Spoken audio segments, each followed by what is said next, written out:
ഏതിനും ഉണ്ണികൃഷ്ണനുമായി ആലോചിച്ച് തീരുമാനിക്കാൻ തന്നെ അവർ ഉറച്ചു. അവൻ അനുസരിക്കുമോ ഇല്ലയോ എന്ന് അറിഞ്ഞിട്ട് വേണമല്ലോ ബാക്കി കാര്യങ്ങൾ തീരുമാനിക്കാൻ. അവരുടെ മനസ്സ് മന്ത്രിച്ചു. അന്ന് രാത്രി ഊണ് കഴിച്ച ശേഷം ഡ്രോയിങ് റൂമിൽ വന്നിരുന്നപ്പോൾ അവർ വിഷയമെടുത്തിട്ടു. ഉണ്ണി എന്നോട് കയർത്തതിൽ എനിക്ക് വിഷമമില്ല. കാരണം വിദ്യാഭ്യാസവും സംസ്കാരവുമുള്ള ഒരു പുരുഷനാണ് ഉണ്ണി. അല്ല, ഞാൻ അമ്മായിയോട് അതേക്കുറിച്ച് യാതൊന്നും പറഞ്ഞിട്ടില്ലല്ലോ. ഒരു കാര്യം ഞാൻ പറയാം. എസ്റ്റേറ്റിലെ തൊഴിലാളികളുടെ പ്രശ്നത്തിൽ കൂടുതൽ സെൻറ്റിമെൻ്റൽ ആവരുത്. അതിന് ഞാനൊന്നും ചെയ്തില്ലല്ലോ. ഉണ്ണി ജീവിച്ചതും വളർന്നതും ഒരു പ്രത്യേക സാഹചര്യത്തിലാണ്. പക്ഷേ ഇത് വിവരമില്ലാത്ത കുറേ മനുഷ്യരുടെ ലോകമാണ്. അവരോട് പെരുമാറാൻ ഒരു പ്രത്യേക രീതിയുണ്ട്. സ്നേഹവും സിമ്പതിയും കാണിച്ച് അവരെ നന്നാക്കാൻ നോക്കണ്ട. അവർക്കൊരു പ്രത്യേക ചാനലുണ്ട്. കുടിക്കുക, സിനിമ കാണുക, ഇതെല്ലാം നടക്കുവാൻ വേണ്ടി അധ്വാനിക്കുക. പക്ഷേ അമ്മായി പറയുന്ന ഈ ആശയത്തോട് എനിക്ക് യോജിക്കാൻ കഴിയില്ല. എൻ്റെ നോട്ടത്തിൽ ഇവരെല്ലാം മനുഷ്യരാണ്. തെറ്റ്. നിനക്ക് അവരെ അറിഞ്ഞുകൂടാ. ഈ എസ്റ്റേറ്റിനപ്പുറത്ത് ഒരു ജീവിതമുണ്ടെന്ന് അവർ ചിന്തിച്ചിട്ടേയില്ല. അങ്ങനെയാണെങ്കിൽ അമ്മായി പറയുന്നത് തെറ്റാണ്. ഈ സിനിമയൊക്കെ കാണുന്നവർക്ക് മറ്റൊരു ജീവിതമുണ്ടെന്ന് മനസ്സിലാക്കുവാൻ അറിഞ്ഞുകൂടെന്നാണോ അമ്മായി പറയുന്നത്? അതെന്തുമാകട്ടെ, എസ്റ്റേറ്റ് ജീവിതത്തെക്കുറിച്ച് നിനക്ക് അറിഞ്ഞുകൂടല്ലോ. ഞാനവരെ വേണ്ട വിധം കൈകാര്യം ചെയ്തുകൊള്ളാം. തൽക്കാലം അമ്മായിയുമായി അസുഖകരമായ ഒരവസ്ഥ ഉണ്ടാക്കേണ്ടെന്ന് കരുതി ഉണ്ണികൃഷ്ണൻ പിന്നീടൊന്നും പറഞ്ഞില്ല. പോസ്റ്റ്മോർട്ടം കഴിഞ്ഞ് രാമയ്യൻ്റെ മൃതശരീരം എസ്റ്റേറ്റ് വക ശ്മശാനത്തിലടക്കി. മരണവാർത്ത കാട്ടുതീ പോലെ സമീപത്തുള്ള എസ്റ്റേറ്റുകളിലും എത്തി. കൊലപാതകം എന്ന പരിവേഷമായിരുന്നു അത്രമാത്രം പ്രചാരം കിട്ടുവാൻ കാരണം. 4-5 ദിവസത്തേക്ക് ചാരായക്കടയിലും ചായക്കടയിലും നാലാൽ കൂടുന്നിടത്തെല്ലാം രാമയ്യൻ്റെ മരണം ഒരു പ്രധാന വിഷയമായിരുന്നു. സ്വന്തം മകൾ തലക്കടിച്ച് കൊന്നു എന്നായിരുന്നു എല്ലായിടത്തും പറഞ്ഞത്. രാമയ്യൻ്റെ മകൾ സുന്ദരിയാണെന്നും 2 ഭർത്താക്കന്മാരെ കൊന്നവളാണെന്നും അവസാനം അവളുടെ തോന്നിവാസത്തിന് എതിരെ നിന്ന അച്ഛനെ കൊന്നുവെന്നുമായിരുന്നു വാർത്ത പ്രചരിച്ചത്. അങ്ങനെ വന്നപ്പോൾ അടുത്തുള്ള ചില എസ്റ്റേറ്റുകളിൽ നിന്നും അവളെ കാണാൻ വേണ്ടി പോക്കറ്റിൽ പണവുമായി ചെറുപ്പക്കാർ വന്നു തുടങ്ങി. അതിനോടനുബന്ധിച്ച് ചില വാക്കുതർക്കങ്ങളും കയ്യേറ്റങ്ങളും ചാരായക്കടയിൽ നടന്നുകൊണ്ടിരുന്നു. 2 ആഴ്ച കഴിഞ്ഞപ്പോൾ രാമയ്യൻ്റെ മരണം കൊലപാതകമല്ലെന്നും മദ്യപിച്ച് അബോധാവസ്ഥയിൽ കട്ടിലിൻ്റെ മൂലയിൽ തലയിടിച്ചു വീണ് മരിച്ചതാണെന്നും പോലീസ് സ്റ്റേഷനിൽ നിന്നും അറിഞ്ഞതായി ചാരായക്കടയിൽ നിന്നും വർത്തമാനമുണ്ടായി. വിവരം കൊണ്ടുവന്നത് കടുവാക്കുട്ടനായിരുന്നു. കുട്ടൻ എങ്ങനെ അറിഞ്ഞു കേസല്ലെന്ന്? ചായക്കട നടത്തുന്ന പാമ്പുകേശവൻ ചോദിച്ചു. പാമ്പുകേശവനെ ആ പേരിൽ അറിയപ്പെടാൻ കാരണമുണ്ട്. ലൈസൻസ് ഉള്ള ചാരായക്കടയാണ് അതെങ്കിലും അവിടെ കേശവന്റെ വക നാടൻ ചാരായം വിൽപ്പനയുണ്ട്. പാമ്പ് എന്ന കള്ളപ്പേരിൽ അറിയപ്പെടുന്ന ആ ചാരായം കുടിക്കുന്നവൻ പാമ്പ് പോലെ ഇഴഞ്ഞ് വീട്ടിൽ ചെല്ലുമെന്നാണ് അനുഭവസ്ഥ പറയുന്നത്. ഒരു ഗ്ലാസ്സിന് 2 രൂപ വിലയുള്ള ആ ദ്രാവകം ആമാശയത്തിൽ എത്തിക്കഴിഞ്ഞാൽ ഗ്ലാസ് മറ്റാരെങ്കിലും വാങ്ങിയിരിക്കണം. ഇല്ലെങ്കിൽ ഗ്ലാസോടുകൂടി ആൾ തറയിൽ വീഴും. എന്നോട് നമ്മുടെ ഒരു ചങ്ങാതി പോലീസുകാരൻ പറഞ്ഞതാ, കുട്ടൻ പറഞ്ഞു. അപ്പോൾ പിന്നെ ആ പെണ്ണിനെ പിടിച്ചുകൊണ്ട് പോകത്തില്ലേ? കേശവന് സംശയമായി. പെണ്ണിന് ഇനി കോളാ. സാമാന്യക്കാരൊന്നും ഇനി പെണ്ണിൻ്റെ അടുത്ത് അടുക്കുകയല്ല. 3 പേരെ കൊന്നവളെന്ന പേര് സമ്പാദിച്ചില്ലേ? കേട്ടോ കൂട്ടാ, എനിക്കൊരു സംശയം. എന്താ? ഈ ആൾക്കാർ പറയുന്നതിൽ വല്ല വാസ്തവമുണ്ടോ?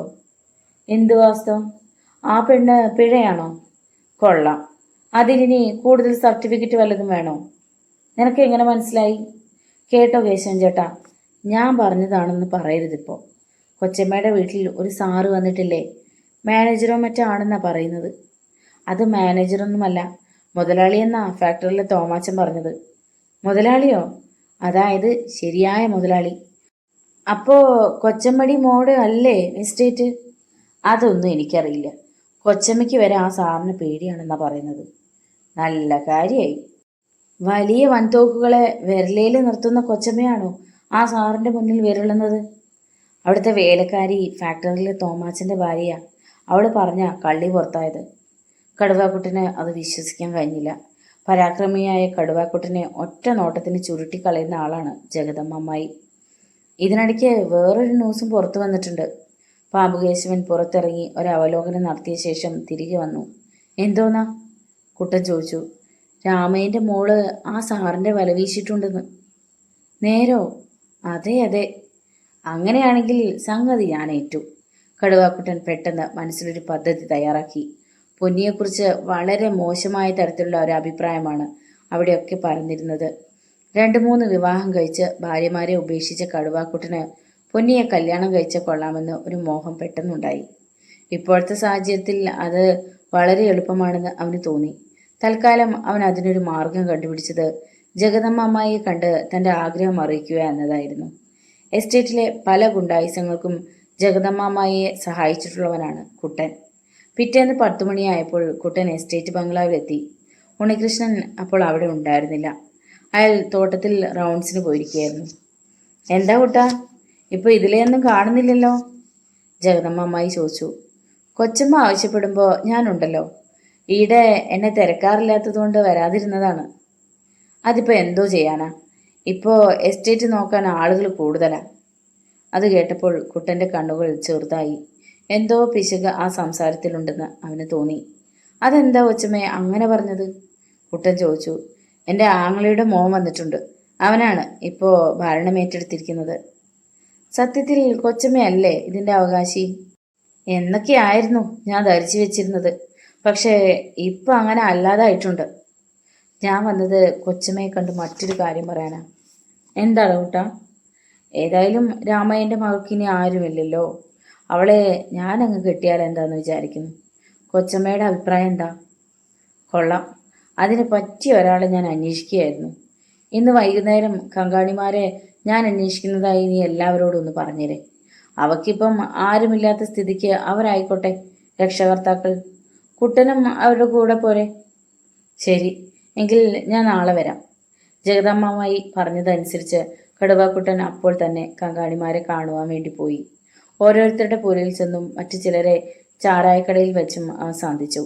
അവനു വേണ്ടി വക്കാലത്ത് പറയാൻ ചിലർക്കൊക്കെ അവൻ മദ്യം വാങ്ങിക്കൊടുക്കുകയും ചെയ്തു. അന്ന് വൈകുന്നേരം പറഞ്ഞതുപോലെ കങ്കാണിമാർ ജഗദമ്മ അമ്മായിയെ കാണാനെത്തി. അവരോടൊക്കെ അമ്മായി പൊന്നിയെക്കുറിച്ച് സംസാരിച്ചു.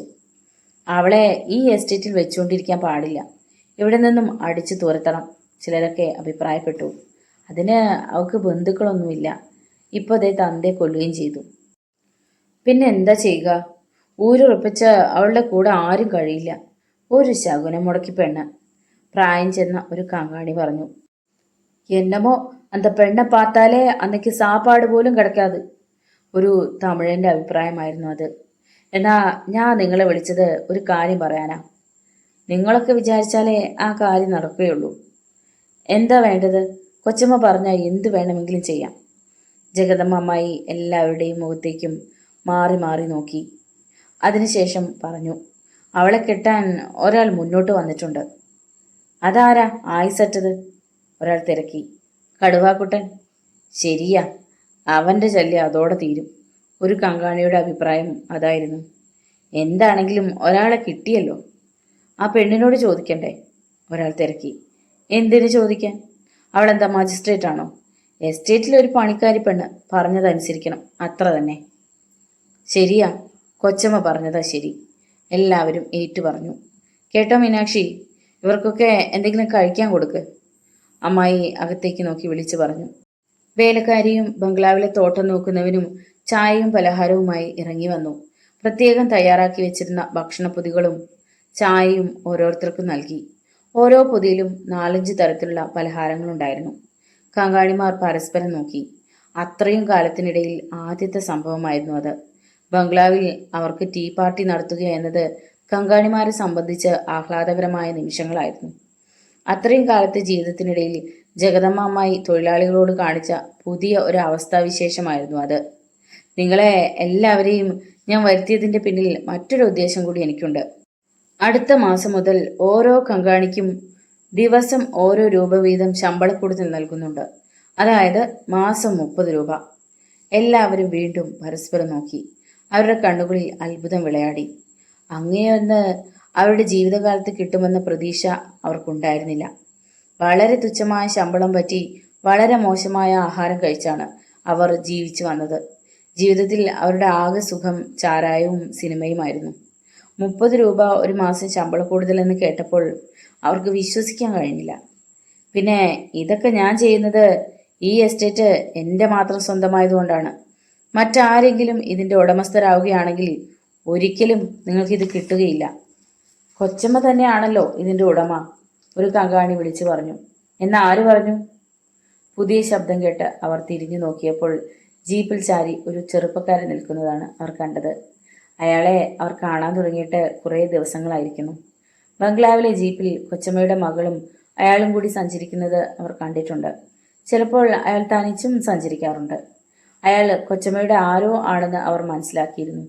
വളരെ ശ്രദ്ധയോടെ കൊളുന്തെടുക്കുന്നിടത്തും കൊളുന്തുപുരയിൽ കൊളുന്ത് തൂക്കുന്നിടത്തും വന്നു നിൽക്കുന്നത് അവർ കണ്ടിട്ടുണ്ട്. അവധിക്കാലത്ത് സമയം ചെലവാക്കാമെന്ന കൊച്ചമ്മയുടെ ബന്ധത്തിൽപ്പെട്ട ആരോ ആണെന്നാണ് അവർ കരുതിയിരുന്നത്. പക്ഷേ ഇപ്പോൾ അയാളുടെ ശബ്ദം കേട്ടപ്പോൾ അവർ എല്ലാവരും ഒന്ന് നടുങ്ങി. ജഗദമ്മ അമ്മായിയുടെ മുഖം മങ്ങുന്നത് കങ്കാണിമാർ കണ്ടു. എന്താ ഉണ്ണികൃഷ്ണ, നീ എപ്പോ വന്നു? ഞാൻ ഇപ്പോൾ വന്നതേ ഉള്ളൂ. ഇപ്പൊ തോന്നുന്നു ആദ്യം ഞാൻ വരേണ്ടതായിരുന്നു എന്ന്. നീ കാപ്പി കുടിക്കുന്നില്ലേ? ഇവിടെ എന്താണ് ഒരു കോൺഫറൻസ്? നിങ്ങളൊക്കെ എന്തിനാ വന്നത്? കങ്കാണിമാർ എല്ലാവരും അറിയാതെ എഴുന്നേറ്റ് പോയി. നിങ്ങൾ ആഹാരം കഴിക്കുകയല്ലേ, അവിടെ ഇരുന്നോളൂ, അത് കഴിഞ്ഞിട്ട് പോയാൽ മതി. ഉണ്ണികൃഷ്ണൻ അകത്തേക്ക് കയറിപ്പോയി. നാവിറങ്ങിപ്പോയതുപോലെ ജഗദമ്മ അമ്മായി നിന്നു. ഇനി എന്തു പറയണമെന്ന് അവർക്ക് നിശ്ചയമില്ലായിരുന്നു. ഉണ്ണികൃഷ്ണന്റെ മുന്നിൽ താൻ ചെറുതായിപ്പോയി എന്നൊരു തോന്നൽ അവരെ കീഴടക്കി. എന്തുകൊണ്ട് തനിക്ക് ആ ചെറുപ്പക്കാരനെ ശാസിക്കാൻ കഴിയുന്നില്ല? ഇത്ര നാളും താൻ കൈയടക്കി വെച്ചിരുന്ന ആധിപത്യത്തിന് നേരെ അവൻ കൈ ചൂണ്ടുമ്പോൾ താൻ എന്തിനു ചൂടുന്നു? ഞങ്ങൾ പൊയ്ക്കോട്ടെ കൊച്ചമ്മേ? കാപ്പികുടി കഴിഞ്ഞപ്പോൾ അവർ ചോദിച്ചു. ഞാൻ പറഞ്ഞതുപോലെ ചെയ്യൂ. ആ പെണ്ണിന്റെ കാര്യമല്ലേ, ഞങ്ങൾ ഏറ്റു. അന്ത ആൾ ആരമ്മ? ഉണ്ണികൃഷ്ണൻ ആരാന്നാണ് അയാൾ ചോദിച്ചത്. ഉണ്ണികൃഷ്ണന്റെ ചോദ്യത്തെക്കുറിച്ചൊന്നും അയാൾക്ക് മനസ്സിലായില്ലെങ്കിലും അയാൾ അവിടെ പ്രത്യക്ഷപ്പെട്ടപ്പോഴുണ്ടായ മാറ്റം കുറുപ്പുസ്വാമി കങ്കാണി ശ്രദ്ധിച്ചിരുന്നു. അയാളുടെ മുന്നിൽ കൊച്ചമ്മയുടെ മുഖം വിളർന്നതും കങ്കാണി ശ്രദ്ധിച്ചിരുന്നു. ആ സമയം അവരിൽ ഏറ്റവും പ്രായം കൂടിയ കറുപ്പുസ്വാമി കങ്കാണി ജഗദമ്മ അമ്മായിയോട് ചോദിച്ചു. അതാരാണെന്ന് കങ്കാണിക്ക് അറിയണോ? അല്പം ഗൗരവത്തോടെ ജഗദമ്മ അമ്മായി ചോദിച്ചു. അപ്പടിയല്ലമ്മ, അന്തയാൾ ரொம்ப കോപமாக പേശിനാരേ, കങ്കാണി പറഞ്ഞു. ഞാൻ പറയുന്നത് കേട്ടാ മതി. ഇതിനു മുമ്പ് നിങ്ങൾ ആരെയും കണ്ടിട്ടില്ലല്ലോ? അപ്പടിയല്ലമ്മ, എന്നമോ അന്തയാൾ ரொம்ப அதிகாரமாக சொல்லியது. അവരെ പാത്തപ്പോ ഇതുക്ക് മുന്നാലെ എങ്കിയോ പാത്തതുപോലെ ഇருக்கு. കങ്കാണി കണ്ടത് അവനെയല്ല, മറ്റാരെയോ ആണ്. ഈ സംസാരം നമുക്കിവിടെ അവസാനിപ്പിക്കാം. നിങ്ങളെല്ലാവരും പോയിക്കോളൂ. കറുപ്പുസ്വാമി കങ്കാണിക്ക് കങ്കാണി വേല ചെയ്യാൻ ബുദ്ധിമുട്ടാണെങ്കിൽ കണക്ക് നോക്കി പിരിഞ്ഞോളൂ. നാളെ ഞാൻ റൈറ്ററോട് പറയാം. ആരും മറുപടി പറഞ്ഞില്ല. കങ്കാണിമാർ ഓരോരുത്തരായി ബംഗ്ലാവിന്റെ മുന്നിൽ നിന്നും നടന്നകന്നു. തന്നെ പിരിച്ചുവിട്ടതായി കറുപ്പുസ്വാമിക്ക് മനസ്സിലായി. അതിൽ കൂടുതൽ കൊച്ചമ്മ പറയാറില്ല. ഇതിനു മുമ്പ് അവിടെ അങ്ങനെയുള്ള സംഭവം ഉണ്ടായിട്ടുണ്ട്. കൊച്ചമ്മ പറഞ്ഞാൽ പിന്നെ അതിന് എതിർവാക്കില്ല. പിരിഞ്ഞു പോയില്ലെങ്കിൽ ഗുണ്ടകളെ വിട്ട് ഉപദ്രവിപ്പിക്കും. താൻ പറഞ്ഞത് തെറ്റായി പോയെന്ന് കറുപ്പുസ്വാമി കങ്കാണിക്ക് തോന്നി. വടിയും കുത്തിപ്പിടിച്ച ആ വൃദ്ധൻ അവിടെ തന്നെ കുറേ സമയം നിന്നു. ജഗദമ്മ അമ്മായി വാതിലടച്ച് അകത്തേക്ക് പോയി കഴിഞ്ഞിരുന്നു. നിരാശനായി കറുപ്പുസ്വാമി കങ്കാണി വടിയൂന്നി നടന്നകന്നു. പിറ്റേന്ന് പൊന്നി കൊളുതുപുരയിൽ കൊളുതു തൂക്കിക്കൊടുത്ത ശേഷം പുരയിലേക്ക് നടന്നു പോരുമ്പോൾ പിന്നിൽ നിന്നും ആരോ വിളിച്ചു. തിരിഞ്ഞു നോക്കിയപ്പോൾ കൊമ്പൻ മീശയും പിരിച്ചുകൊണ്ട് കടുവാക്കുട്ടൻ നിൽക്കുന്നു. അവൾ മുന്നോട്ട് തന്നെ നടന്നു. നിന്നോടല്ലേ അവിടെ നിൽക്കാൻ പറഞ്ഞത്? അവൻ വളരെ വേഗം അവളുടെ അടുത്തേക്ക് നടന്നുകൊണ്ട് പറഞ്ഞു. അവനെ കണ്ടപ്പോൾ പൊന്നി അതിവേഗം നടന്നു. രാവിലെ കൊളുന്തെടുത്തുകൊണ്ട് നിന്നപ്പോൾ ചില പെണ്ണുകൾ അവളെക്കുറിച്ച് പറയുന്നത് അവൾ കേട്ടിരുന്നു. കടുവാക്കുട്ടനെ കൊണ്ട് അവളെ കല്യാണം കഴിപ്പിക്കാൻ പോവുകയാണെന്ന്. ജീവിതത്തിലെ ഏറ്റവും വലിയ 3 അപകടങ്ങളെ അവൾ തരണം ചെയ്ത് കഴിഞ്ഞതേ ഉള്ളൂ. ഇപ്പോൾ വന്നിരിക്കുന്നത് എല്ലാറ്റിനേക്കാളും വലുതാണ്. എസ്റ്റേറ്റിലെ കാണാൻ കൊള്ളാവുന്ന പെൺകുട്ടികളെ കണ്ടുപിടിച്ച് റൈറ്റർമാർക്ക് കൊടുക്കുകയാണ് കടുവാക്കുട്ടന്റെ പ്രധാന പരിപാടി. കൂടാതെ എസ്റ്റേറ്റിലെ തൊഴിലാളി പ്രശ്നങ്ങൾ ഒതുക്കി തീർക്കുവാൻ എസ്റ്റേറ്റ് ഉടമ ഉണ്ടാക്കിയിട്ടുള്ള ഗുണ്ടകളിൽ ഒരാളാണ് കടുവാക്കുട്ടൻ. ജീവിതത്തിൽ ഒരിക്കലും രക്ഷയില്ലേ എന്ന് അവൾ ചിന്തിച്ചു. കടുവാക്കുട്ടൻ അവളുടെ അടുത്തെത്തി കഴിഞ്ഞു. കേട്ടോ പെണ്ണേ, നിന്നെ ഞാൻ കെട്ടാൻ പോവുക, കുട്ടൻ അവളോട് പറഞ്ഞു. എനിക്ക് വേണ്ടെങ്കിലോ? കൊച്ചമ്മ സമ്മതിച്ചു, പിന്നെ കങ്കാണിമാരും. കല്യാണം അടുത്ത ആഴ്ച. നിന്നെക്കൊണ്ട് ഞാൻ 10 കാശുണ്ടാക്കും, കുട്ടൻ ഭീഷണിപ്പെടുത്തി. അവൾ ആവുന്ന വേഗത്തിൽ ആഞ്ഞു നടന്നു.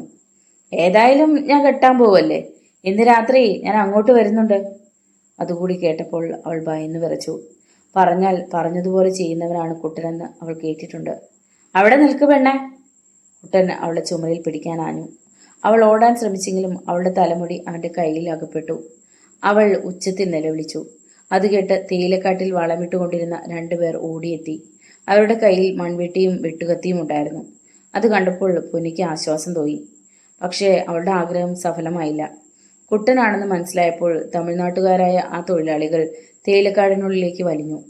അവർ അവിടെ നിന്നും മാറിക്കളഞ്ഞത് കണ്ടപ്പോൾ കുട്ടന് കുറച്ചുകൂടി ധൈര്യമുണ്ടായി. അവൻ 4 വഴം നോക്കി. തൊട്ടു താഴെ ആൾ താമസമില്ലാത്ത ഒരു ലൈൻ കെട്ടിടം കിടപ്പുണ്ട്. വളരെ പഴക്കമേറിയതായതുകൊണ്ട് ആ ലൈനിലുള്ള തൊഴിലാളികളെ പുതിയ കെട്ടിടത്തിലേക്ക് മാറ്റി താമസിപ്പിച്ചിരുന്നു. ഇപ്പോൾ അതിൻ്റെ പല ഭാഗങ്ങളും ഇടിഞ്ഞു വീണു തുടങ്ങിയിരുന്നു. ഏതാണ്ട് മധ്യഭാഗത്ത് മാത്രം 3-4 മുറികൾ കേടുകൂടാതെ നിൽപ്പുണ്ടായിരുന്നു. കുട്ടൻ പൊന്നിയെ പൊക്കിയെടുത്ത് തോളിലിട്ടുകൊണ്ട് അങ്ങോട്ട് ഓടി. കെട്ടിടത്തിന്റെ അടുത്തെത്തി വാതിൽ അവൻ തള്ളി തുറക്കാൻ ഭാവിച്ചതും പിന്നിൽ നിന്നും ശക്തിയായ ചവിട്ടേറ്റ് മുന്നോട്ട് കമിഴ്ന്നു വീണതും ഒപ്പമായിരുന്നു. ആ വീഴ്ചയിൽ പൊന്നി അവന്റെ പിടിയിൽ നിന്നും വഴുതി വിട്ടു പോയിരുന്നു. താഴെ വീണ അവൾ പെട്ടെന്ന് എണീറ്റ് അഴിഞ്ഞുലഞ്ഞ മുടി കെട്ടി. കുട്ടൻ എഴുന്നേറ്റ് നോക്കിയപ്പോൾ ഉണ്ണികൃഷ്ണൻ നിൽക്കുന്നതാണ് കണ്ടത്. ഉണ്ണികൃഷ്ണൻ ആരാണെന്ന് അപ്പോഴും വ്യക്തമായി കുട്ടൻ അറിഞ്ഞുകൂടായിരുന്നു. കൊച്ചമ്മയുമായി എന്തോ ബന്ധമുണ്ടെന്ന് മാത്രം അവൻ ഊഹിച്ചിരുന്നു.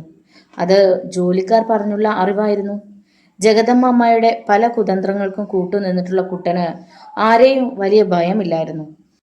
ജഗദമ്മ അമ്മായി പോലും കുട്ടനോടും അവന്റെ അനുയായികളായ കുറെ പേരോടും ഒരു തരത്തിലുള്ള വിധേയത്വമാണ് പ്രകടിപ്പിച്ചിരുന്നത്. അവരുടെ ആ പെരുമാറ്റ രീതി കുട്ടനെയും അനുയായികളെയും കുറെ കൂടി തൻ്റേടുകളാക്കി തീർത്തു. കൊച്ചമ്മയുടെ ബന്ധുക്കാരനാ അല്ലേ? കുട്ടൻ മീശ പിരിച്ചുകൊണ്ട് ചോദിച്ചു. അതിന് മറുപടി പറയാതെ ഉണ്ണികൃഷ്ണൻ പാൻസിന്റെ പോക്കറ്റിൽ നിന്നും സിഗരറ്റ് പാക്കറ്റ് എടുത്ത് ഒരു സിഗരറ്റ് കൊളുത്തി നിസ്സാര ഭാവത്തിൽ നിന്നു. എനിക്കാരെയും പേടിയില്ല. കടുവാക്കുട്ടൻ മുണ്ടുമടക്കി അറ്റൻ രണ്ടും കൂട്ടിക്കെട്ടി കൊടുത്തു. അവൻ തന്നോട് ഇടയാനാണ് ഭാവമെന്ന് ഉണ്ണികൃഷ്ണന് മനസ്സിലായി. ആരോട് ചോദിച്ചുകൊണ്ടാ നീ പെണ്ണിനെ പിടിച്ചത്? ഉണ്ണികൃഷ്ണൻ അവനോട് ചോദിച്ചു. ഞാൻ കെട്ടാൻ പോണ പെണ്ണാ അല്ലേടി? കുട്ടൻ അവളുടെ നേരെ തിരിഞ്ഞു. എന്നാരാ പറഞ്ഞത്? സിഗരറ്റിന്റെ ചാരം തട്ടിക്കൊണ്ട് ഉണ്ണികൃഷ്ണൻ ചോദിച്ചു. കൊച്ചമ്മ. അവർക്ക് ആ പണിയുമുണ്ടോ? എസ്റ്റേറ്റ് മുതലാളിയാ കൊച്ചമ്മ. കൊച്ചമ്മ പറഞ്ഞാ ഇവിടെ എന്ത് നടക്കും. എന്നാരാ നിന്നോട് പറഞ്ഞത്? ആരും പറഞ്ഞില്ല. പക്ഷേ കൊച്ചമ്മ പറഞ്ഞാൽ ആരെയും ഞാൻ കൊല്ലും. അത് കേട്ടപ്പോൾ ഉണ്ണികൃഷ്ണന് സഹിച്ചില്ല. നിമിഷത്തിനുള്ളിൽ ഉണ്ണികൃഷ്ണന്റെ വലതുകാലിലെ ഷൂവിന്റെ മുന അവന്റെ താടിയിൽ പതിഞ്ഞു. പുറകോട്ട് വീണ അവൻ ചാടി എണീക്കാൻ ശ്രമിച്ചു. അടുത്ത ചവിട്ട് ചങ്കിനാണ് കൊണ്ടത്.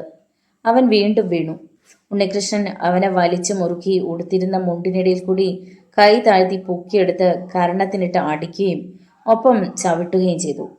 പിന്നെയുള്ള നിമിഷങ്ങൾ ഉണ്ണികൃഷ്ണന്റെ കാലുകൾക്കിടയിൽ അവൻ വട്ടം കറങ്ങുകയായിരുന്നു. ഒടുവിൽ ഒരു പഴന്തുണി പോലെ ലൈൻ കെട്ടിടത്തിന് മുന്നിൽ അവൻ ചുരുണ്ടുകൂടി കിടന്നു. എടി പെണ്ണെ, ഇങ്ങോട്ട് ഇറങ്ങ്. പൊന്നിയെ നോക്കി ഉണ്ണികൃഷ്ണൻ പറഞ്ഞു. അവൾ അടുത്തേക്ക് ചെന്നു. മേലാൽ ഒറ്റയ്ക്ക് നടക്കരുത്, പൊയ്ക്കോ. അവൾ തിരിഞ്ഞു നടന്നപ്പോൾ ഉണ്ണികൃഷ്ണനും പിന്തിരിഞ്ഞു. അപ്പോൾ അവിടെ കണ്ട കാഴ്ച പൊന്നിയെ നിശ്ചലയാക്കി കളഞ്ഞു. ലൈൻ കെട്ടിടം നിൽക്കുന്നതിന്റെ മേൽഭാഗത്ത് 100 കണക്കിന് തൊഴിലാളികൾ തിങ്ങി നിരന്നു നിൽക്കുന്നു. സ്ത്രീകളും പുരുഷന്മാരുമുണ്ട്. ഉണ്ണികൃഷ്ണൻ കടുവാക്കുട്ടനെ അടിച്ച് നിലം പരിശാക്കുന്നത് അവർ ശ്വാസം അടക്കി പിടിച്ച് നോക്കി നിൽക്കുകയായിരുന്നു. അങ്ങനെയൊരു കാഴ്ച സ്വപ്നത്തിൽ പോലും അവർ ചിന്തിക്കാത്തതായിരുന്നു. നാളിതുവരെ കടുവാക്കുട്ടന്റെ മേൽ ഒരു തുള്ളി വെള്ളം പോലും തെറിപ്പിക്കാൻ ആർക്കും ധൈര്യമുണ്ടായിരുന്നില്ല. അവനെ അകലെ വെച്ചേ കണ്ടാൽ സ്ത്രീ പുരുഷ ഭേദമന്യേ എല്ലാവരും ഒഴിഞ്ഞു മാറിക്കളയും. പെൺകുട്ടികൾ അവനെ കണ്ടാൽ ഓടിമറിയും. എത്രയോ പേരെ അവൻ അടിച്ച് വീഴ്ത്തിയിരിക്കുന്നു. ഉണ്ണികൃഷ്ണനും പൊന്നിയും നടന്നു ചെന്നപ്പോൾ ആദരവോടെ ആളുകൾ ഇരുവശത്തേക്ക് മാറി. പൊന്നി ആളുകളുടെ നിരയിൽ നിന്നും അപ്പുറത്ത് കിടന്നപ്പോൾ തന്റെ പുരയെ ലക്ഷ്യമാക്കി ഓടി. അത് ആരും ശ്രദ്ധിച്ചില്ല. എന്നാൽ ഉണ്ണികൃഷ്ണന്റെ മേൽ എല്ലാവരുടെയും കണ്ണുകൾ ഒരുമിച്ച് പതിഞ്ഞു. അയാൾ നീങ്ങുന്നതിനനുസരിച്ച് യന്ത്രങ്ങൾ കണക്കെ എല്ലാവരുടെയും കണ്ണുകൾ ഒരുമിച്ച് ചലിച്ചുകൊണ്ടിരുന്നു. ഒടുവിൽ ഉണ്ണികൃഷ്ണൻ അവരുടെ ദൃഷ്ടിയിൽ നിന്ന് മറിഞ്ഞപ്പോൾ അവരെല്ലാവരും ഒരുമിച്ച് ശ്വാസോച്ഛ്വാസം ചെയ്തു. അതുവരെ അവർ പ്രതിമകളായിരുന്നു. അന്തയാളാര്? ഒരു തമിഴ് കങ്കാണി ആരോടൊന്നില്ലാതെ ചോദിച്ചു. ആരാണെന്ന് അറിഞ്ഞുകൂടാ, കുറെ ദിവസങ്ങളായി ഇവിടെ ഉണ്ട്. മറ്റൊരാൾ പറഞ്ഞു. സിനിമാവിലും ഇന്ത മാതിരി അടി ഞാൻ പാർത്തതേ ഇല്ലേ. എല്ലാ സിനിമയും കാണുന്ന ഒരു തമിഴ് വൃദ്ധ പറഞ്ഞു. രാക്കമ്മ சொன்னது ரொம்ப ശരി. അടിയെന്ന് சொன்னா ഇതാ അടി. അന്ത പാവി പയല് ചുരുണ്ടു പോയിട്ടാൻ. മറ്റൊരു സ്ത്രീ പറഞ്ഞു. ഈ മനുഷ്യൻ കുറെ നാൾ കൂടി ഇവിടെ ഉണ്ടാവുകയാണെങ്കിൽ ഇവന്റെ കൂട്ടുറോടികളെയും ശരിയാക്കിയേനെ. മലയാളിയായ ഗോവിന്ദൻ കങ്കാണി പറഞ്ഞു. ഊണ് സമയത്താണ് ഉണ്ണികൃഷ്ണൻ വീട്ടിലെത്തിയത്. അതിനു മുമ്പ് തന്നെ ജഗദമ്മമായി എല്ലാ വിവരങ്ങളും അറിഞ്ഞിരുന്നു. ഊണ് വിളമ്പി ഉണ്ണികൃഷ്ണന് കൊടുത്ത ശേഷം അയാൾക്ക് അഭിമുഖമായി അറിയുന്നു. എന്താ ഉണ്ണി എസ്റ്റേറ്റിലുണ്ടായത്? അവർ സൗമ്യമായി ചോദിച്ചു. ഒരുത്തൻ ഒരു പെണ്ണിനെ അപമാനിക്കാനൊരുങ്ങി. ഞാൻ തടഞ്ഞു, അത്ര തന്നെ. നിനക്ക് ഇവിടുത്തെ വഴക്കങ്ങൾ അറിഞ്ഞുകൂടാ. തൊഴിലാളികൾ തമ്മിൽ പലതുമുണ്ടാകും. നമുക്കതിലൊന്നും ഇടപെടേണ്ട കാര്യമില്ല. കൊള്ളാം, നല്ല കാര്യമായി. അമ്മായി എന്താ ഈ പറയുന്നത്? അങ്ങനെയാണെങ്കിൽ വിമലയെ ഒരുത്തൻ പിടിച്ചോണ്ട് പോകുന്നത് കണ്ട ഞാൻ നോക്കി നിൽക്കണോ? എടാ, അതുപോലെയാണോ എസ്റ്റേറ്റിലെ തൊഴിലാളി പെണ്ണുങ്ങൾ? അവരൊന്നും മനുഷ്യരല്ലായിരിക്കും അല്ലേ? പറഞ്ഞാൽ നിനക്ക് മനസ്സിലാവില്ല. എസ്റ്റേറ്റിലെ തൊഴിലാളികളുടെ ജീവിതം നമ്മളെപ്പോലൊന്നും അല്ല. അവർക്ക് എങ്ങനെയെങ്കിലും ജീവിക്കാം. നമുക്കത് പറ്റുമോ? അവിടെ ആണ് പെണ്ണിനെ പിടിക്കും, പെണ്ണ് ആണിനെ പിടിക്കും. അതൊക്കെ സാധാരണ സംഭവമാണ്. അവിടെയൊക്കെ നമ്മൾ ഇടപെടേണ്ട ആവശ്യമില്ല. എന്നാ ഞാനൊന്ന് പറയാം. തെറ്റ് എവിടെ കണ്ടാലും അതിനെ എതിർക്കാനാണ് എൻ്റെ അമ്മ എന്നെ പഠിപ്പിച്ചിരിക്കുന്നത്. അമ്മ പറയുന്നത് ഞാൻ അനുസരിക്കും. പക്ഷേ ഞാനൊന്ന് പറയാം. എസ്റ്റേറ്റിലെ തൊഴിലാളികൾ വിവരമില്ലാത്തവരാ. അവർക്ക് ആരെയും തിരിച്ചറിഞ്ഞുകൂടാ. ഇതൊരു കാട്ടുപ്രദേശമാ. സൂക്ഷിച്ചാൽ നിനക്ക് നന്ന്. അമ്മായി ഭീഷണിപ്പെടുത്തുകയാണോ? അമ്മായിക്ക് അറിയണോ? ഞാനൊന്ന് കഴിഞ്ഞൊടിച്ചാൽ മതി, 100 കണക്കിന് റൗഡികൾ ഇവിടെ എത്തും. അതായത് എൻ്റെ അച്ഛൻ്റെ ഫാക്ടറിയിലെ കൊണ്ടും കൊടുത്തും വളർന്ന തൊഴിലാളികൾ. കുറഞ്ഞത് 3 ലോറി നിറയെ ആൾക്കാർ കാണും. എനിക്ക് പോലീസൊന്നും വേണ്ട. ഇവനെയൊക്കെ ഒറ്റ ദിവസം കൊണ്ട് നിരപ്പാക്കി തരാം. കാണോ? പിന്നെ 4-5 പേരെ ഞാൻ ഒറ്റയ്ക്ക് മതി. അയ്യോ, ഞാൻ വഴക്കിനും വക്കാണത്തിനും പറഞ്ഞതല്ല. നമുക്കൊക്കെ ഒരു സ്റ്റാറ്റസ് ഇല്ലേ? നമ്മൾ നിൽക്കേണ്ടിടത്ത് നമ്മൾ നിൽക്കണം, അത്ര തന്നെ. എന്നാൽ ഒരു കാര്യം പറയാം, അനീതി എവിടെ കണ്ടാലും ഞാൻ എതിർക്കും. അതെൻ്റെ സ്വഭാവമായി പോയി. ഈ അമ്മയ്ക്ക് എന്താ എപ്പോഴും ഉണ്ണിയേട്ടനുമായി വഴക്കുണ്ടാക്കാനേ നേരമുള്ളൂ? വിമല അങ്ങോട്ട് കടന്നു വന്നു. ഞാൻ എന്തൊക്കെ പറഞ്ഞാലും ആർക്കും ഒന്നും മനസ്സിലാവില്ല. ഞാൻ പോണു. അവർ എഴുന്നേറ്റു. ഉണ്ണിയേട്ടൻ ഇതൊന്നും കാര്യമാക്കരുത്. അമ്മയുടെ സ്വഭാവം ഇങ്ങനെയാ. അല്ലെങ്കിൽ തന്നെ എനിക്കെന്താ? ഞാൻ ആരുടെയും മോശാരത്തിന് വന്നതൊന്നുമല്ല. നീ ആ കറിയും ഒഴുക്കി, ഉണ്ണികൃഷ്ണൻ പറഞ്ഞു. ഊണ് കഴിഞ്ഞ് ഉണ്ണികൃഷ്ണൻ ഒന്ന് മയങ്ങി. ഉണർന്നപ്പോൾ മണി 5 കഴിഞ്ഞിരുന്നു. പതിവ് പോലെ അയാൾ ജീപ്പ് സ്റ്റാർട്ട് ചെയ്ത് എസ്റ്റേറ്റ് റോഡിലൂടെ ഓടിച്ചുപോയി. കൊളുന്തുപുരയ്ക്കടുത്ത് ജീപ്പ് നിർത്തിയ ശേഷം ഉണ്ണികൃഷ്ണൻ കിഴക്കോട്ട് നടന്നു. ആ വഴി അവസാനിക്കുന്നത് എസ്റ്റേറ്റിന് കീറി മുറിച്ചൊഴുകുന്ന കാട്ടാറിന്റെ തീരത്താണ്. ആ പ്രദേശത്തെങ്ങും ആരും ഉണ്ടായിരുന്നില്ല. പുഴയുടെ അടുത്ത് തന്നെയാണ് തൊഴിലാളികൾ താമസിക്കുന്ന ഒരു ലൈൻ കെട്ടിടം സ്ഥിതി ചെയ്യുന്നത്. ഉണ്ണികൃഷ്ണൻ പുഴക്കരയിലെ പാറക്കെട്ടിനടുത്തേക്ക് ചെന്നു. പുഴയ്ക്കുള്ളിലേക്ക് തള്ളി നിൽക്കുന്ന ഉരുളൻ പാറകൾ, അവയുടെ ഉള്ളിലേക്ക് വേരിറക്കി അള്ളി പിടിച്ചു നിൽക്കുന്ന കാട്ടുകദളിച്ചെടികൾ, അവയിൽ വയലറ്റ് കടലാസ് അരിഞ്ഞെറിഞ്ഞതുപോലെ ചിതറിക്കിടക്കുന്ന കദളിപ്പൂക്കൾ. ഒരു പാറയുടെ മുകളിൽ ഉണ്ണികൃഷ്ണൻ ഇരുന്നു. കയ്യിലിരുന്ന ഇരട്ടക്കുഴൽ തോക്ക് പാറയിൽ ചാരി വെച്ചു. ഈ സമയം മുൻവശത്ത് പൊന്തി നിൽക്കുന്ന പാറക്കെട്ടിനപ്പുറത്ത് വെള്ളത്തിൽ ആരോ മുങ്ങിപ്പൊങ്ങുന്ന ശബ്ദം കേട്ടു. ഉണ്ണികൃഷ്ണൻ തോക്കും എടുത്തുകൊണ്ട് ശബ്ദം കേട്ട ഭാഗത്തേക്ക് നടന്നു. ആരായിരിക്കും അത്? അയാൾ ചിന്തിച്ചു. വല്ല കാട്ടുമൃഗങ്ങളുമായിരിക്കുമോ? അടുത്തു ചെന്നപ്പോൾ ജലനിരപ്പിൽ നിന്നും ഒരു രൂപം അടിയിലേക്ക് മുങ്ങുന്നതാണ് കണ്ടത്. തലമുടി ജലനിരപ്പിൽ ചിതറിക്കിടക്കുന്നു. ഇത്ര നീളമുള്ള തലമുടിയോ? ഉണ്ണികൃഷ്ണൻ ചിന്തിച്ചു. അങ്ങനെ നോക്കി നിന്നപ്പോൾ ആ രൂപം പൊന്തി വന്നു. പൊന്നി. ഉണ്ണികൃഷ്ണനെ കണ്ടതും അവൾ 2 കൈകൾ കൊണ്ട് മുഖം പൊത്തി വെള്ളത്തിലേക്ക് ഊളിയിട്ടതും ഒപ്പമായിരുന്നു. അയാൾ അവിടെ നിന്നും പിന്നിലേക്ക് മാറി. ആദ്യം വന്നിരുന്ന പാറക്കെട്ടിനടുത്ത് വന്നു നിന്നു. പൊന്നിക്ക് ആളെ മനസ്സിലായി. അവൾ പെട്ടെന്ന് കുളി നിർത്തി. തുവർത്തി വസ്ത്രം ധരിച്ച് ഈറനായ തലമുടി വടിച്ച് വെള്ളം കളഞ്ഞ് കഴുത്ത് ചുറ്റി വലതു ചുമലിലൂടെ മാറിലേക്കിട്ടു. അവൾ അയാളുടെ അടുത്തേക്ക് നടന്നു വന്നു. തന്നെ 1-2 അപകടത്തിൽ നിന്ന് രക്ഷിച്ച ആ മനുഷ്യനോട് ഒരു വാക്കെങ്കിലും പറയാതെ പോകുവാൻ അവളുടെ മനസ്സ് അനുവദിച്ചില്ല. നിനക്ക് ഇവിടെ തനിച്ചു വരാൻ ഭയമില്ലേ? ഉണ്ണികൃഷ്ണൻ ചോദിച്ചു. ഇവിടെയാണ് എന്നും കുളിക്കാറ് പതിവ്, അവൾ പറഞ്ഞു. ഇത്രയും അനുഭവങ്ങൾ ഉണ്ടായിട്ട് പിന്നെയും നീ തനിച്ച് നടക്കുകയാണോ? എന്നെ ആരെങ്കിലും സഹായിച്ചാൽ കൊച്ചമ്മ അവരുടെ പണി കളയും. അതാണ് കാര്യം അല്ലേ? അതെ സർ. എന്നെ ഇവിടെ ആർക്കും കാണരുത്. എന്നോട് ആരെങ്കിലും മിണ്ടുന്നത് പോലും കൊച്ചമ്മയ്ക്ക് ഇഷ്ടമല്ല. ഇപ്പോഴെന്താ നീ പാല് കൊണ്ടുവരാത്തത്? പാല് വേണ്ടാന്ന് കൊച്ചമ്മ പറഞ്ഞു. നിന്റെ പശുക്കളോ? ആരോ പിടിച്ചുകൊണ്ടുപോയി. അതെങ്ങനെ നിനക്ക് മനസ്സിലായി? ഞാൻ അന്വേഷിച്ച് നടന്നു, കിട്ടിയില്ല. ഇവിടെ ഇങ്ങനെ പശുക്കളെ കാണാതെ പോവുക പതിവാണ്. ആരാ ഇതിനെയൊക്കെ പിടിച്ചുകൊണ്ട് പോകുന്നത്? ആ കുട്ടനും കൂട്ടരുമാണ്. അതേക്കുറിച്ച് ആരും ചോദിക്കുകയും അന്വേഷിക്കുകയും ഇല്ലേ? കൊച്ചമ്മയ്ക്ക് അവരെ ഇഷ്ടമാ. പിന്നെ ആര് പറഞ്ഞാലെന്താ? നീ ഇപ്പം തനിച്ചാണോ താമസിക്കുന്നത്? അടുത്ത മുറിയിലെ കണ്ണമ്മാൾ കൂട്ടിനുണ്ട്. സത്യം പറയാമല്ലോ, എന്തോ നിന്നോട് എനിക്കൊരു താല്പര്യം തോന്നുന്നു. കാരണം നീ ഒറ്റയ്ക്കായതുകൊണ്ടായിരിക്കാം. സർ, ഇന്ന് വരെ എനിക്ക് കഷ്ടപ്പാടേ ഉണ്ടായിട്ടുള്ളൂ. കൊച്ചമ്മയ്ക്കാണെങ്കിലും എന്നെ കണ്ണെടുത്ത് കാണരുത്. അതുപോലെ എസ്റ്റേറ്റിലാണെങ്കിൽ എന്നെ കണി കണ്ടാൽ കാർക്കിച്ച് തുപ്പുകയും ചീത്ത പറയുകയും ചെയ്യും. അറിഞ്ഞുകൊണ്ട് ഒരു കുറ്റവും ഞാൻ ചെയ്തിട്ടില്ല. ഞാനും നിന്നെക്കുറിച്ച് ആലോചിച്ചിട്ടുണ്ട്. എന്തിനാണ് നിന്നെ എല്ലാവരും വെറുക്കുന്നതെന്ന്. ഉണ്ണികൃഷ്ണൻ പറഞ്ഞു. എന്നെ പെറ്റപ്പോൾ അവർക്ക് കഴുത്ത് ഞെരിച്ച് കൊന്നാൽ മതിയായിരുന്നു. ഈ കഷ്ടപ്പാടൊന്നും എനിക്ക് വരില്ലായിരുന്നു. ഇതിനൊക്കെ കാരണം നിന്റെ ഈ സൗന്ദര്യമാണ്. ഇതില്ലായിരുന്നുവെങ്കിൽ നിന്നെ ആരും ശ്രദ്ധിക്കില്ലായിരുന്നു, എൻ്റെ അമ്മായി പോലും. അതാരാ സർ അമ്മായി? എൻ്റെ അമ്മായിയെ നിനക്കറിയില്ലേ? നിങ്ങളുടെയൊക്കെ കൊച്ചമ്മ. അയ്യോ, സാറ് കൊച്ചമ്മയുടെ മരുമകനാണോ? ഞാൻ എന്തെങ്കിലും തെറ്റ് പറഞ്ഞിട്ടുണ്ടെങ്കിൽ ക്ഷമിക്കണം. ആരെക്കുറിച്ച്? കൊച്ചമ്മയെക്കുറിച്ച്. അത് സാരമില്ല. പൊന്നി ഇടയ്ക്കിടെ അങ്ങും ഇങ്ങും ശ്രദ്ധിക്കുന്നുണ്ടായിരുന്നു. താൻ ആ ചെറുപ്പക്കാരനുമായി സംസാരിക്കുന്നത് ആരെങ്കിലും കണ്ടാൽ പിന്നെ കിടക്കപ്പുറതി ഇല്ലെന്ന് അവൾക്കറിയാം. അവൾ ആണുങ്ങളെ വലവീശി പിടിക്കുന്നവളാണെന്നും വ്യഭിചാരിണിയാണെന്നും ഒക്കെ എസ്റ്റേറ്റിൽ അവളെക്കുറിച്ച് പറയുന്നുണ്ടെന്ന് അറിയാം. വൃദ്ധന്മാരായ കങ്കാണിമാർ വരെ കഴുകന്മാർ നോക്കുന്നത് പോലെയാണ് അവളെ നോക്കുന്നത്. റൈറ്റർമാരും അങ്ങനെ തന്നെ. അടുത്ത കാലത്ത് ഒരു പുതിയ റൈറ്റർ വന്നിട്ടുണ്ട്. അയാൾ മറ്റേത് എസ്റ്റേറ്റിൽ നിന്ന് വന്നതാണ്. അവിടെ എന്തോ കുഴപ്പം കാണിച്ചതിൻ്റെ പേരിൽ പുറത്താക്കിയതാണ്. തനിച്ച് താമസിക്കുന്ന അയാൾ എസ്റ്റേറ്റിൽ ജോലിയുള്ള പല പെൺകുട്ടികളെയും ബംഗ്ലാവിൻ്റെ മുന്നിലുള്ള തോട്ടം നന്നാക്കാനെന്ന വ്യാജേന അവിടെ വരുത്താറുണ്ടെന്ന കഥ എല്ലാവർക്കും അറിയാവുന്നതാണ്. നീ ഇപ്പം പണിക്ക് വരുന്നില്ലേ? ഉണ്ണികൃഷ്ണൻ ചോദിച്ചു. പണിക്ക് വരണമെന്ന് വിചാരിച്ചിരുന്നപ്പോഴാണ് ആ സംഭവം ഉണ്ടായത്. ഇപ്പോൾ എങ്ങനെയാണ് കഴിയുന്നത്? കണ്ണമ്മാൾ എന്തെങ്കിലും തരും.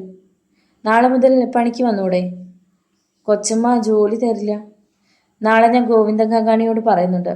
അയാളോടൊപ്പം നീ ജോലി ചെയ്തോളൂ. കൊച്ചമ്മ വഴക്ക് പറയില്ലേ? ഗോവിന്ദൻ കങ്കാണി 14 നമ്പർ ബ്ലോക്കിലാണ്. രാവിലെ നീ അവിടെ കാണണം. ഞാൻ ആ വഴി വരുന്നുണ്ട്. പൊയ്ക്കോ. പൊന്നി പുരയിലേക്ക് നടന്നു. അവളുടെ മനസ്സിൽ സന്തോഷം തിരയടിക്കുന്നുണ്ടായിരുന്നു. എത്ര നാൾ കണ്ണമ്മാളുടെ ആഹാരം കഴിച്ച് ജീവിക്കുമെന്ന് അവൾ വിഷമിച്ചിരുന്നു. പ്രായമായ കണ്ണമ്മാളിന് പഴയതുപോലെ ഇപ്പോൾ കൊളുന്തെടുക്കാൻ കഴിയുന്നില്ല. കഷ്ടിച്ച് ജീവിക്കാനുള്ളത് മാത്രം അവർക്ക് കിട്ടും. അതിൻ്റെ വീതം പറ്റിക്കൊണ്ട് കഴിയാൻ അവൾക്ക് പ്രയാസമുണ്ട്. ചിലപ്പോൾ അവൾ ആഹാരം വേണ്ടെന്ന് പറഞ്ഞ് കിടന്നു കളയും. എങ്കിലും കണ്ണമ്മാൾ സമ്മതിക്കില്ല. അവർ നിർബന്ധിച്ച് അവളെ കൊണ്ട് ആഹാരം കഴിപ്പിക്കും. പിറ്റേന്ന് ഗോവിന്ദൻ കങ്കാണി പെരട്ടുകളത്തിലെത്തിയപ്പോൾ ഉണ്ണികൃഷ്ണൻ അവിടെ ഉണ്ടായിരുന്നു. കങ്കാണി, ഇങ്ങ് വരൂ. ഉണ്ണികൃഷ്ണൻ അയാളെ വിളിച്ചു. അന്ന് ബംഗ്ലാവിൽ വെച്ച് കങ്കാണിമാരെ കൊച്ചമ്മ സൽക്കരിച്ചപ്പോൾ അവിടെ ഉണ്ണികൃഷ്ണൻ കണ്ടിട്ടുണ്ട്. അന്ന് അയാൾ കൊച്ചമ്മയെ എതിർത്ത് എന്തോ പറഞ്ഞപ്പോൾ കൊച്ചമ്മ ചൂളിപ്പോകുന്നത് ഗോവിന്ദൻ കങ്കാണി മനസ്സിലാക്കിയതാണ്. അതിൽ നിന്നും അയാൾക്ക് കൊച്ചമ്മയുടെ മേൽ എന്തോ സ്വാധീനമുണ്ടെന്ന് അയാൾ മനസ്സിലാക്കിയിരുന്നു. ഗോവിന്ദൻ കങ്കാണി 14 ബ്ലോക്കിലല്ലേ? ഉണ്ണികൃഷ്ണൻ ചോദിച്ചു. അതെ. രാമയ്യൻ്റെ മകൾ പൊന്നിക്ക് അവിടെ പേര് കൊടുത്തേര്. ഗോവിന്ദൻ കങ്കാണി മറുപടി പറയാതെ മടിച്ചു നിന്നു. അയാൾ തല ചൊറിഞ്ഞ് വിസമ്മതം പ്രകടിപ്പിച്ചു. എന്താ, പറ്റില്ലേ? അയ്യോ, കൊച്ചമ്മ അറിഞ്ഞാൽ വഴക്ക് പറയും. ഏതു കൊച്ചമ്മ? അയ്യാ, അങ്ങനെ പറയരുത്. കൊച്ചമ്മയെ ആരും ധിക്കരിച്ചിട്ടില്ല. കുഞ്ഞിനോടുള്ള സ്നേഹം കൊണ്ട് പറയുക. അതിക്രമമൊന്നും കാണിക്കരുത്. ഗോവിന്ദൻ കങ്കാണിക്ക് കഴിഞ്ഞ ദിവസം കടുവാക്കുട്ടനുണ്ടായ അനുഭവം അറിയാമോ? ഞാൻ അവിടെ ഉണ്ടായിരുന്നേ. എങ്കിൽ കൊച്ചമ്മയുടെ വാക്ക് കേൾക്കുന്നവർക്കുള്ള അനുഭവമാണത്. മനസ്സിലായോ? എങ്കിലും കൊച്ചമ്മ. എടോ, പറയുന്നത് അനുസരിച്ചാൽ മതി. ഇല്ലെങ്കിൽ അനുഭവം മറ്റെന്തെങ്കിലും ആയിരിക്കും. പൊയ്ക്കോ.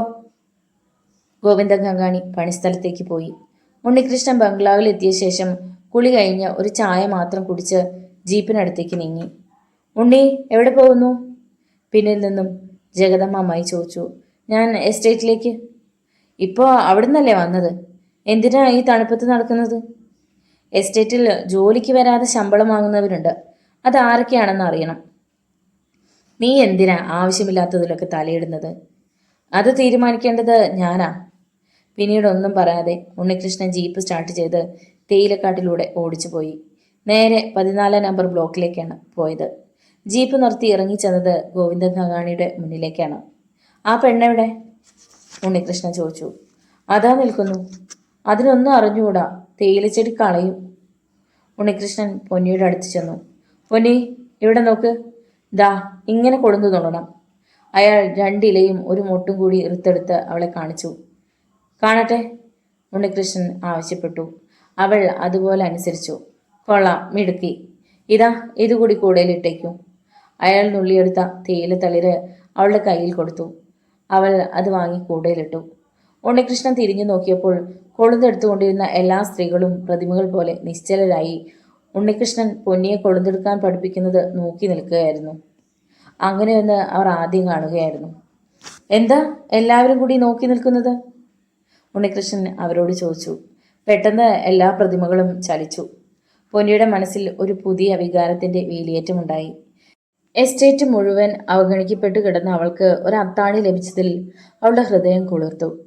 ഇപ്പോൾ ഇതാ അജ്ഞാതനായ ഒരു ചെറുപ്പക്കാരൻ അവളെ സഹായിക്കാനെത്തിയിരിക്കുന്നു. റൈറ്റർ എന്ന് വന്നില്ലേ? ഏത് റൈറ്ററാണ് സർ? രഘുരാമൻ നായർ. വല്ലപ്പോഴുമേ വരാറുള്ളൂ. അങ്ങനെയാണോ വേണ്ടത്? കൊച്ചമ്മയുടെ ആളാണ് സർ. ശരി, താൻ പോയി വിളിച്ചോണ്ട് വാ. ഞാൻ വിളിക്കുന്നെന്ന് പറയൂ.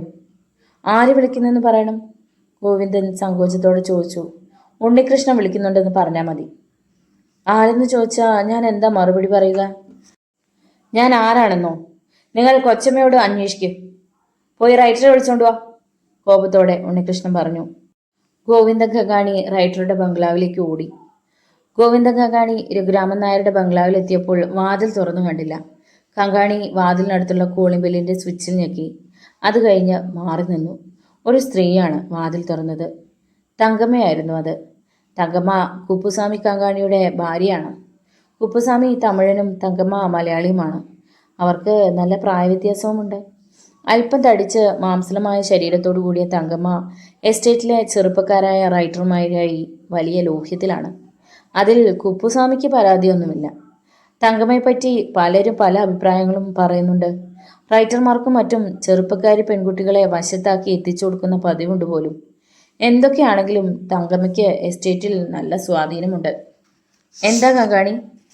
തങ്കമ്മ ചോദിച്ചു. റൈറ്റർ സാറിനെ വിളിക്കാൻ പറഞ്ഞു വിട്ടു. അല്പം മടിയോടെ ഗോവിന്ദൻ കങ്കാണി പറഞ്ഞു. അങ്ങനെ പറഞ്ഞയക്കാൻ ഇവിടെ ആരാ ഉള്ളത്? തങ്കമ്മ പരിഹാസത്തോടെ ചോദിച്ചു. ആരാണെന്ന് എനിക്ക് അറിഞ്ഞൂടാ. എന്നോട് വിളിച്ചുകൊണ്ടുവരാൻ പറഞ്ഞു. അങ്ങനെ പുതിയ ഒരാളോ? അതാരാ? ഗോവിന്ദൻ കങ്കാണി അതിന് മറുപടി പറയാൻ വിഷമിക്കുമ്പോൾ രഘുരാമൻ നായർ അങ്ങോട്ട് കടന്നു വന്നു. എന്താ കങ്കാണി വിശേഷം? റൈറ്റർ സാറ് അങ്ങോട്ട് വരാൻ പറഞ്ഞയച്ചു. എന്നോട് വരാൻ പറയാൻ ഇവിടെ ആരാ ഉള്ളത്? കൊച്ചമ്മയാണോ? രഘുരാമൻ നായർ മാറിടത്തിലെ രോമങ്ങൾ തഴുകിക്കൊണ്ട് ചോദിച്ചു. 40-നടുത്ത് പ്രായമുള്ള രഘുരാമൻ നായർ സാമാന്യം ഉയരവും അതിനടുത്ത് ശരീരവുമുള്ള ആളാണ്. ദൃഢമായ മാംസപേശികളുള്ള അയാൾ നല്ലൊരു കുതിരസവാരിക്കാരനാണ്. തടിച്ച പുരികവും കട്ടിമീശയുമുള്ള അയാളുടെ നോട്ടം തന്നെ ഗൗരവം നിറഞ്ഞതാണ്. വിളിച്ചുകൊണ്ട് വരണമെന്ന് നിർബന്ധം പറഞ്ഞാണ് എന്നെ വിട്ടത്. ഗോവിന്ദൻ കങ്കാണി പിന്നെയും പരിങ്ങി. പറഞ്ഞയച്ചത് ആരാണെന്ന് ഗോവിന്ദൻ കങ്കാണിക്ക് അറിഞ്ഞൂടെ? എൻ്റെ സാറേ, എനിക്കും പിടിയില്ല. ആരാണ് പറഞ്ഞയച്ചതെന്ന് എന്നോട് ചോദിച്ചാൽ എൻ്റെ കൊച്ചമ്മയോട് ചോദിക്കെന്ന് പറ എന്ന് പറഞ്ഞു. ചേടാ, ഇതാരാ? റൈറ്റർ തങ്കമ്മയെ നോക്കി. സാറ് പോയി കുളിക്കണം. സാറിനെ നിർബന്ധിക്കാൻ കൊച്ചമ്മയല്ലാതെ ഇവിടെ ആരാ ഉള്ളത്? കൊച്ചമ്മ സാറിനോട് പറയത്തില്ലെന്ന് എനിക്കറിയാം, തങ്കമ്മ പറഞ്ഞു. താൻ പൊയ്ക്കോ, ഞാൻ വന്നേക്കാം. ഒന്ന് കുളിക്കണം. രഘുരാമൻ നായർ അകത്തേക്ക് കയറിപ്പോയി. ഗോവിന്ദൻ കങ്കാണി അവിടെ നിന്നും കൊളുന്തെടുക്കുന്ന സ്ഥലത്ത് വന്നു. ഉണ്ണികൃഷ്ണൻ കൊളുന്തെടുക്കുന്നവരോട് എന്തൊക്കെയോ സംസാരിക്കുന്നുണ്ടായിരുന്നു. ഗോവിന്ദൻ കങ്കാണിയെ കണ്ടപ്പോൾ ആരെങ്കിലും വരുന്നുണ്ടോ എന്നറിയാൻ അയാളുടെ പിന്നിലേക്ക് നോക്കി. പക്ഷേ ആരെയും കണ്ടില്ല. എവിടെ കങ്കാണി പറഞ്ഞാൽ? ഉണ്ണികൃഷ്ണൻ ചോദിച്ചു.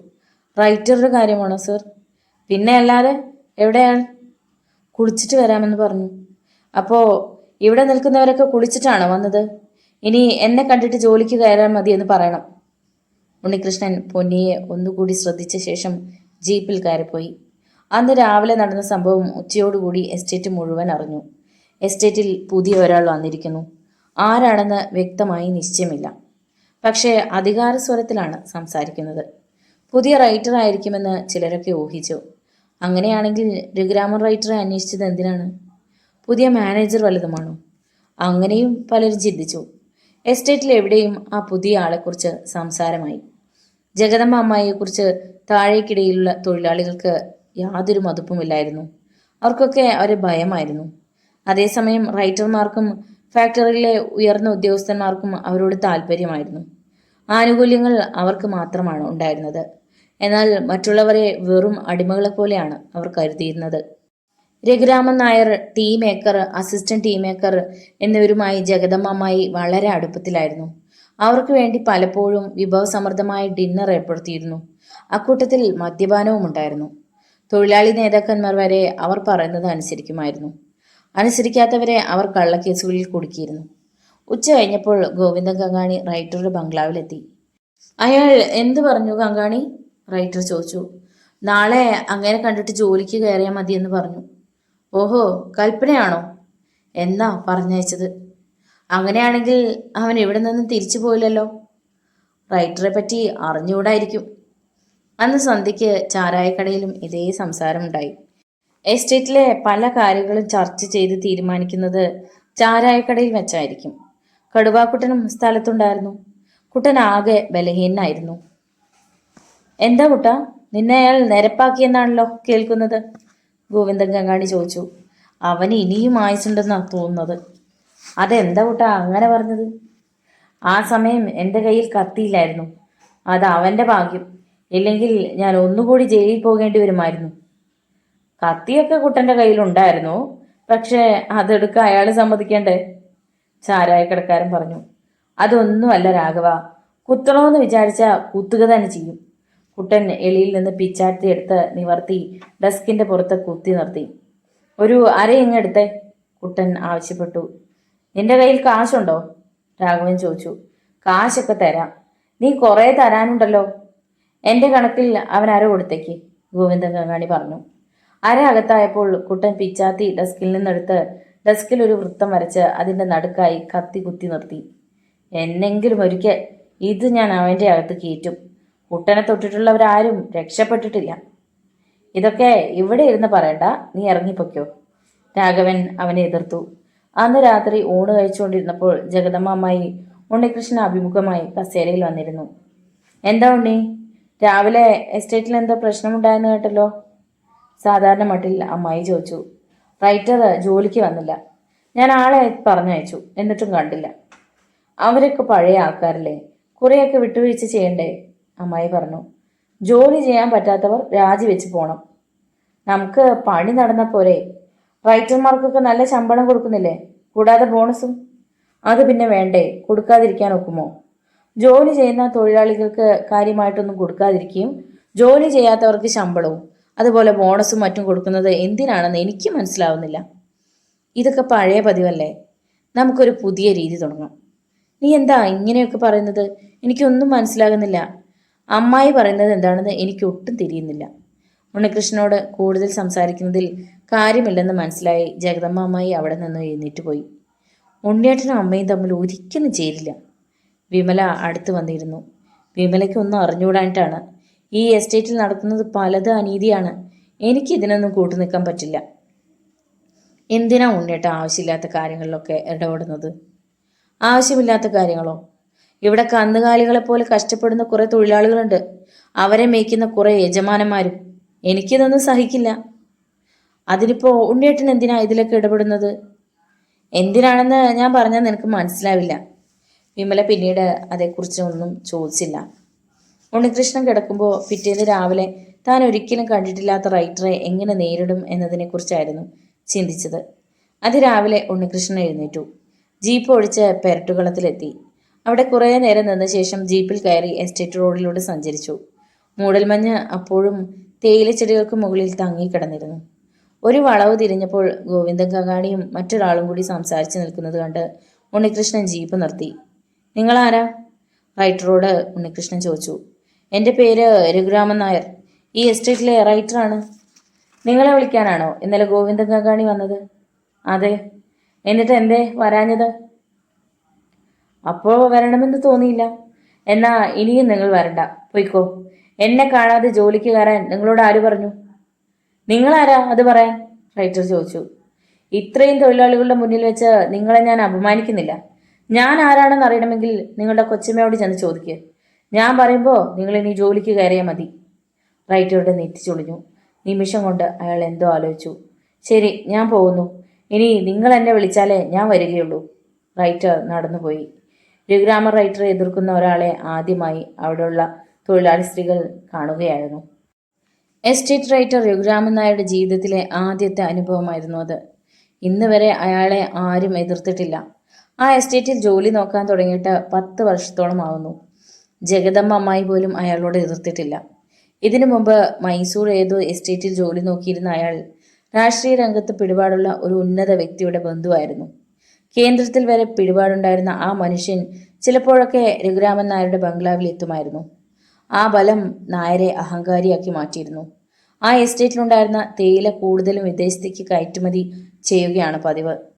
അതിന്റെ എക്സ്പോർട്ടിംഗ് ലൈസൻസും മറ്റും രഘുരാമൻ നായരുടെ ബന്ധു മുഖേനയാണ് സാധിച്ചെടുത്തതെന്ന് പരക്കെ വിശ്വാസമുണ്ട്. അതുകൂടി ആയപ്പോൾ അയാൾക്ക് കൂടുതൽ സ്വാതന്ത്ര്യമുണ്ടായി. കടുവാക്കുട്ടൻ ഉൾപ്പെടെയുള്ള ഒരു റൗഡി സംഘത്തെ രഘുരാമൻ നായർ വളർത്തിയെടുത്തിരുന്നു. സ്ത്രീകളിൽ കമ്പമുള്ള ആൾ കൂടിയായിരുന്നു നായർ. തന്റെ ബംഗ്ലാവിൽ മടങ്ങിച്ചെന്നയുടൻ തന്നെ അയാൾ വേലക്കാരനെ അന്വേഷിച്ച് കടുവാക്കുട്ടനെ വരാൻ ഏർപ്പാട് ചെയ്തു. കുട്ടൻ ഉടൻ തന്നെ പാഞ്ഞെത്തി. തങ്കമ്മേ, കുട്ടന് കുടിക്കാൻ എന്തെങ്കിലും കൊടുക്ക്, അയാൾ അകത്തേക്ക് നോക്കി വിളിച്ചു പറഞ്ഞു. സാറേ, നാടൻ വേണോ അതോ കൂടിയത് വേണോ? അവൾ വിളിച്ചു ചോദിച്ചു. ഇന്നലെ രാത്രി പൊട്ടിച്ച ഒരു കുപ്പിയുണ്ടല്ലോ, അതെടുത്തു കൊണ്ടുവാ. തങ്കമ്മ കുപ്പിയും ഗ്ലാസുകളും കൊണ്ടുവന്നു. കുറച്ച് വെള്ളം കൂടി, തിന്നാനും കൂടി കൊണ്ടുപോരെ. അല്പം മദ്യമകത്തായപ്പോൾ കുട്ടൻ്റെ ക്ഷീണം മാറി. നിന്നെ ഒരുത്തൻ ശരിക്ക് തല്ലിയെന്ന് കേട്ടല്ലോ. അതെ സാറേ. അവൻ ആരാണെന്നറിയാമോ? ഒന്നും അറിഞ്ഞുകൂടാ. കൊച്ചമ്മയുമായി എന്തോ ബന്ധമുണ്ടെന്നറിയാം. കണ്ടവനൊക്കെ കിടന്ന് നിരങ്ങാനുള്ളതാണോ എസ്റ്റേറ്റ്? നമ്മളൊക്കെ വർഷങ്ങളായിട്ട് ഇവിടെ ജോലിക്കാരല്ലേ. കുട്ടൻ ഒന്നും മിണ്ടിയില്ല. അവൻ തല്ലിയിട്ട് നീ വെറുതെ നിന്ന് കൊടുത്തോ? എന്തെന്നറിഞ്ഞില്ല, എല്ലാവരും നോക്കി നിന്നതേ ഉള്ളൂ. നീ എന്താ കൈയും കെട്ടി നിന്ന് കൊടുത്തോ? അങ്ങനെയല്ല സാറേ, ഞാൻ അങ്ങനെയൊന്നും കരുതിയില്ല. എൻ്റെ നേരെ ഒരുത്തിനും കൈപൊക്കുമെന്ന് ഞാൻ ഇതുവരെ വിചാരിച്ചിട്ടുമില്ല. എന്നാലും നിനക്ക് അവൻ ഒന്നും ചെയ്യാൻ കഴിഞ്ഞില്ലേ?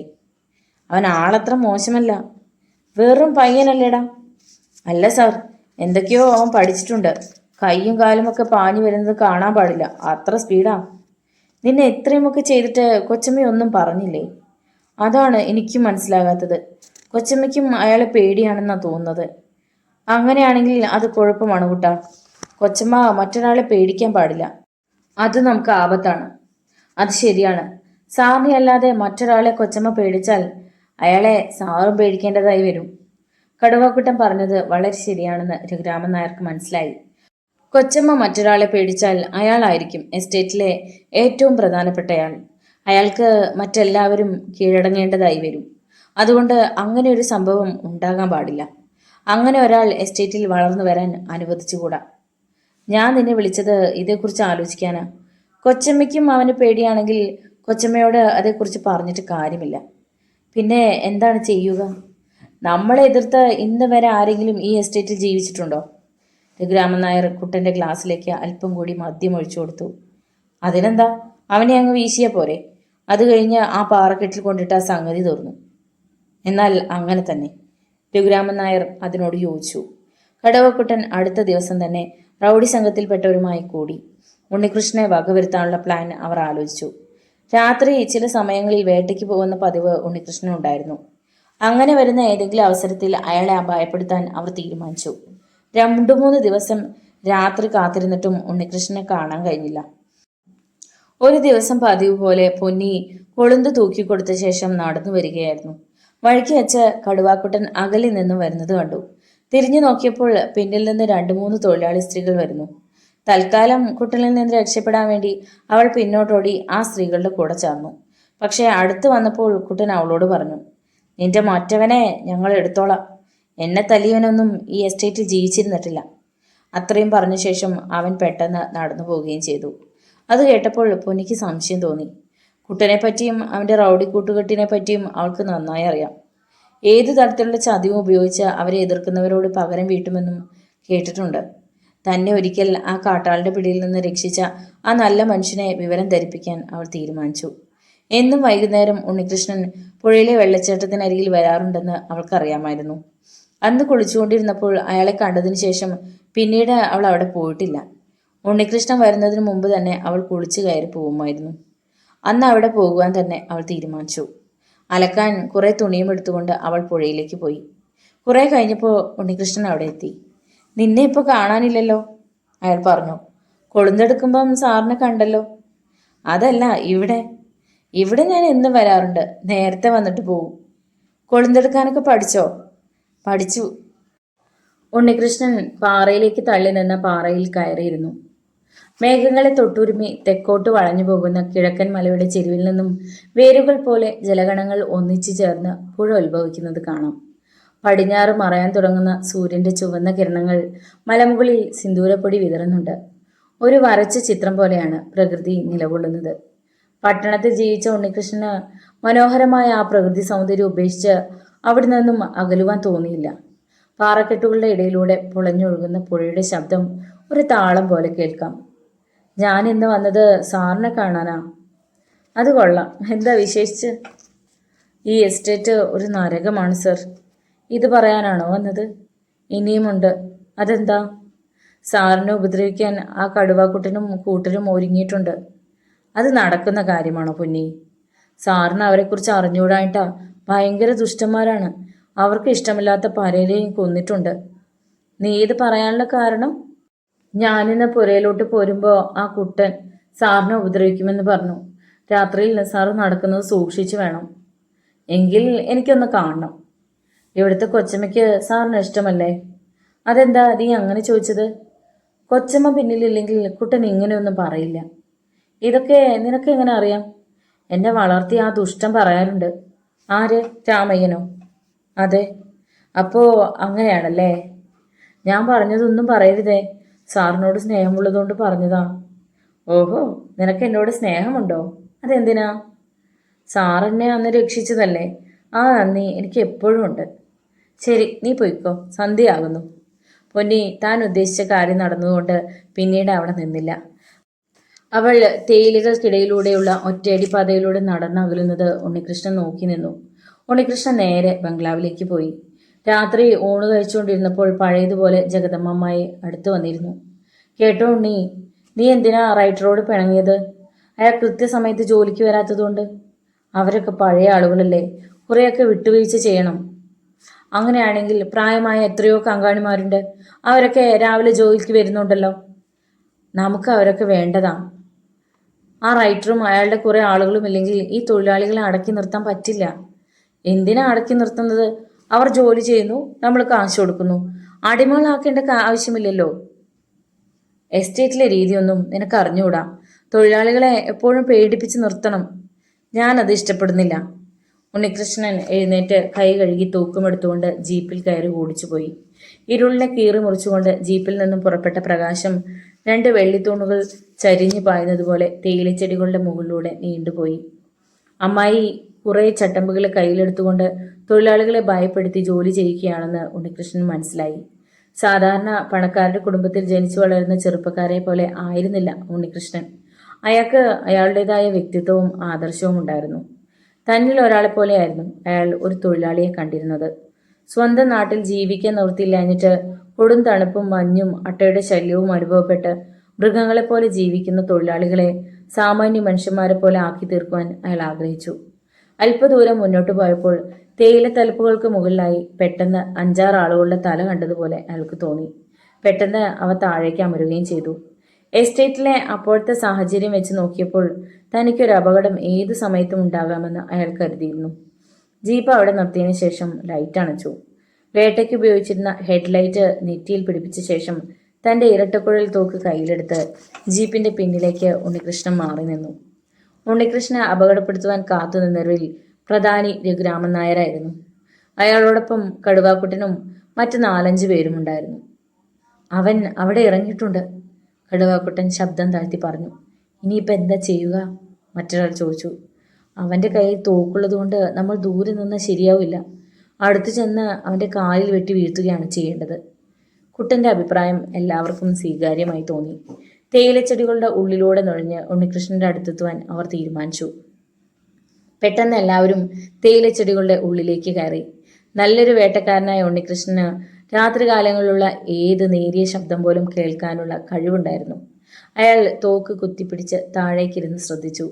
അല്പസമയം കഴിഞ്ഞപ്പോൾ നേരിയ ചലനങ്ങൾ അകലെ കേട്ടു.